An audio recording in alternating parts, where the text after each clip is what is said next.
시편 기자가 하나님 앞에 감사를 드립니다. 1절에 보시면 비파와 수금과 정숙한 소리로 여호와께 감사하며 주의 이름을 찬양하며 아침에 주의 인자하심을 저녁에 주의 성실을 하심을 베품이 좋으나이다.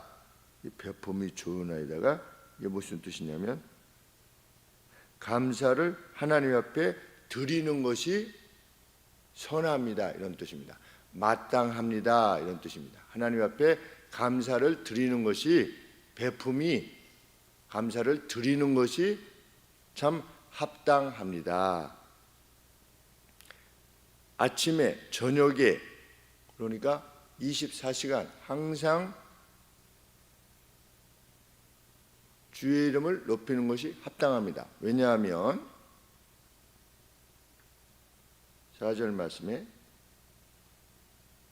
주의 여호와여 주의 행사로 주의 행하심으로 나를 기쁘게 하신 겁니다. 하나님께서 무엇을 갚으신 겁니다. 아니면 어떤 일을 행해 주신 겁니다. 주의 손의 행사를 인하여 그것이 하나님이 행하신 일인 겁니다.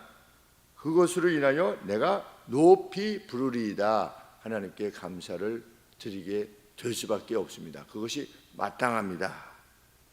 하나님을 찬양하는 두 가지가 있지요. 크게는 하나는 하나님께서 지존자이시기 때문에 창조주이시기 때문에 그 하나님이 나를 어떻게 했느냐에 관계없이 높으신 분이시기에 마땅히 찬양을 해야 되는 것이고, 또 다른 하나는 무엇이냐? 그 하나님이 내게 무엇인가를 행해 주신 겁니다. 그래서 하나님 앞에 감사를 드리는 겁니다. 왜 예수님이 높임을 받으셔야 되느냐? 태초에 말씀이 계시니라. 그가 하나님과 함께 계셨다. 태초에 말씀 로고스가 계셨다.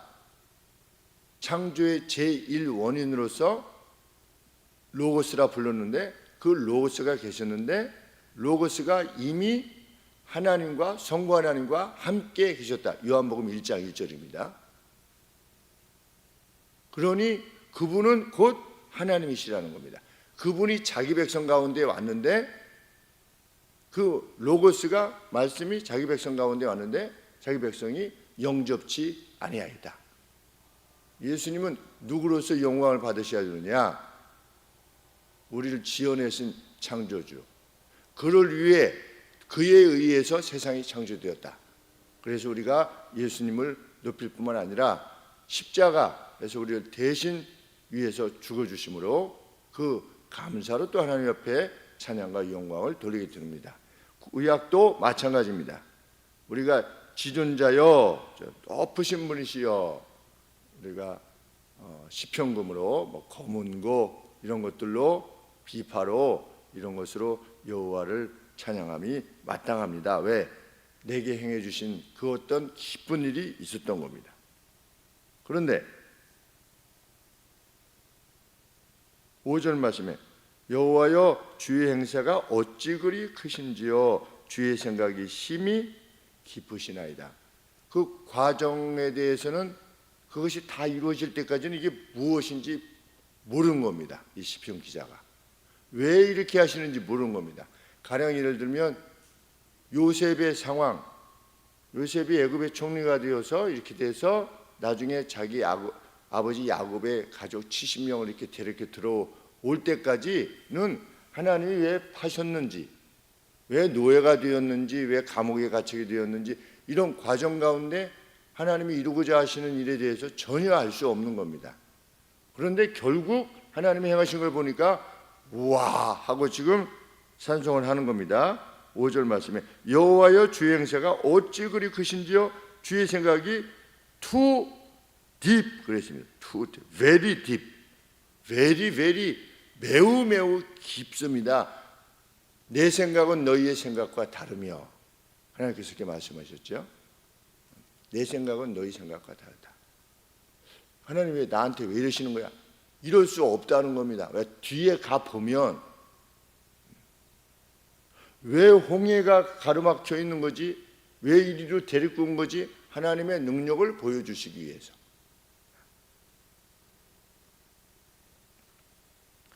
6절 말씀에 결과적으로 무엇을 깨닫게 되었느냐? 악인의 행사에 대해서 우준한 자는 알지 못하며 무지한 자도 이를 깨닫지 못하나이다. 뭘 깨닫지 못하는 겁니까? 하나님의 생각이 very deep, 매우 깊으시다는 것을 깨닫지 못하고 그냥 악을 행하는 겁니다. 악한 짓을.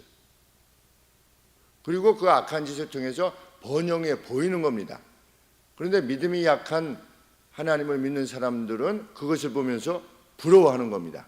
그리고 미워하고 뭐 정의가 제대로 세워지지 않는다느니 이러면서 세상은 뭐 불공평하다느니 이렇게 한다는 겁니다. 악인은 우준해서 알지 못해가지고. 그런데 실제적으로는 어떻다는 겁니까? 7절 말씀해 보니까 악인은 풀같이 생장하고 죄악을 행하는 자는 다 흥왕할지라도 흥왕해 보이는 겁니다. 그런데 결과적으로 어떻게 될 것이다? 영원히 멸망하게 될 것이다. 영원한 멸망이 그들의 마지막이라고 하는 것에 대해서 죄인은 악인은 깨닫지 못한다는 겁니다. 그러니까 폭력과 악을 행하는 것이죠. 그러니까 폭력과 악을 행하는 자는 하나님 앞에 맡겨두라는 겁니다. 부러워하지 말고 불평하지 말고 거기에 대해서 마음이 막 동요하지 말고 미워하지도 말고 여호와여 주는 주께서 영원토록 지존하시나이다. 여호와여 주의 원수고 주의 원수가 패망할 것입니다. 죄악을 행하는 자는 다 흩어져 버릴 것입니다. 마치 소금 뿌리듯이 이렇게 물 뿌리듯이 흩어져 버릴 것입니다.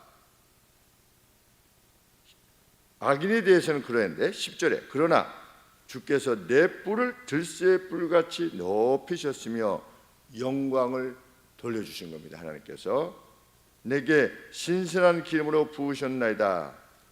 그래서 결과적으로 무엇을 인식하게 되었느냐? 내 원수의 보응 받는 것을 내 눈으로 보며 하나님께서 악인을 치는 것을 보시는 겁니다. 보게 된 겁니다. 자기가.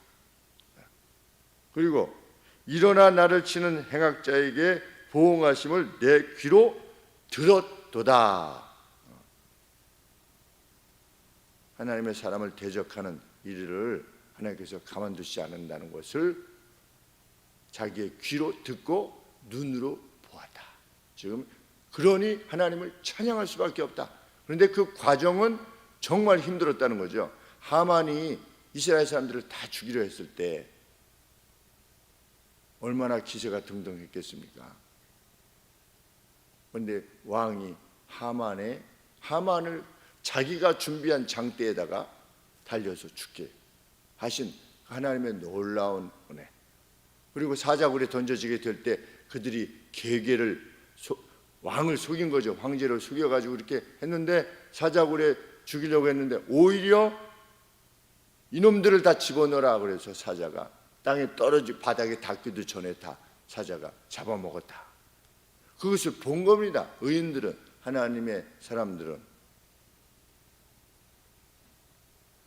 12절 말씀, 일반 사람들은 이 말만 좋아합니다. 의인은 종려나무같이 번성하며 레바논의 백향목같이 발육하리로다. 여호와의 집에 섬겼으며 우리 하나님의 궁정에서 흥왕하리로다. 늙어도 결실하며 진행이 풍족하고 빛이 청청하여 잘 먹고 잘 살게 될 것이다.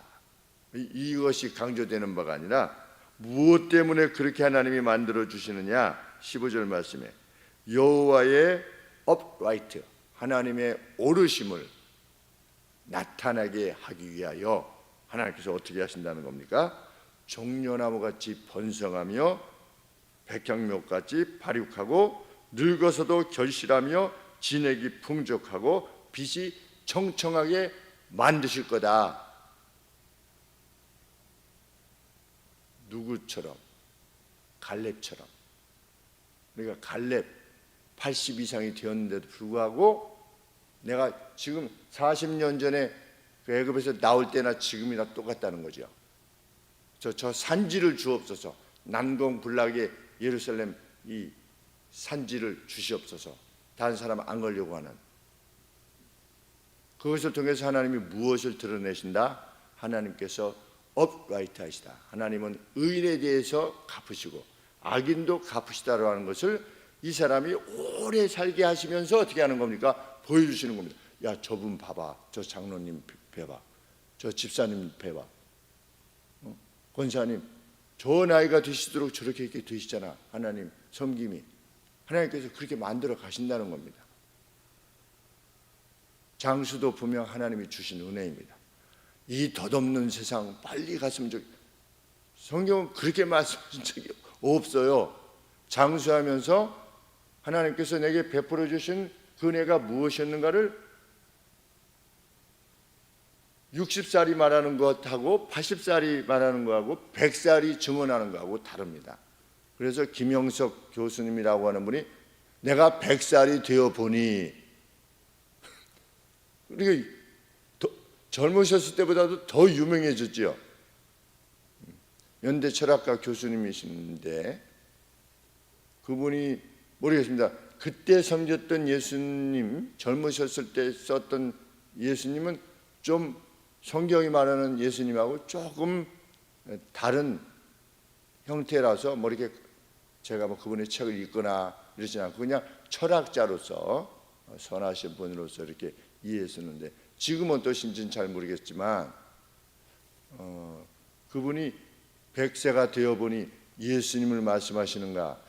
그런데 예수님을 말씀하시는 것은 잘 모르겠습니다. 여러분들 우리 성도님들께서 들으셨는지 잘 모르겠지만 그런데 여하간에 100세가 되셔서 말씀하신 것이 무게가 다르죠. 내가 이렇게 한 세기를 살아보니, 그러니까 하나님께서 어떻게 하시는 것이다? 진액이 가라지 않게끔 하신다. 그러니까 우리 교회 같은데 원로 권사님이 90세 넘으신 권사님이 하나님께서 이렇게 하시는 겁니다. 그러면 야, 90세 되신 권사님이 이렇게 말씀하시니 그 맞겠지. 내가 젊었을 때 이렇게 해서 이렇게 해서 이렇게 했었는데 하나님께서 이렇게 하셨어. 그러면 아, 그렇구나. 이렇게 되는 거죠. 그래서 여호와의 정직하심을 나타내시리로다. 이 은혜를 사모하는 겁니다. 그래서 저희 교회 성도님들께서, 어르신 성도님들이 참 하나님의 특별한 섭리가 아니고서는 정말 마지막 순간까지 자신의 판단으로 판단하시고, 치매 같은 경우 판단하시고, 또 육체적인 건강이 있어서도 이렇게 건강하시고, 그런 가운데서 주를 고백하시면서 주의 어떠하심을 드러내시면서 참 천국에 입성하실 수 있도록 기도하는 이유인 줄 압니다.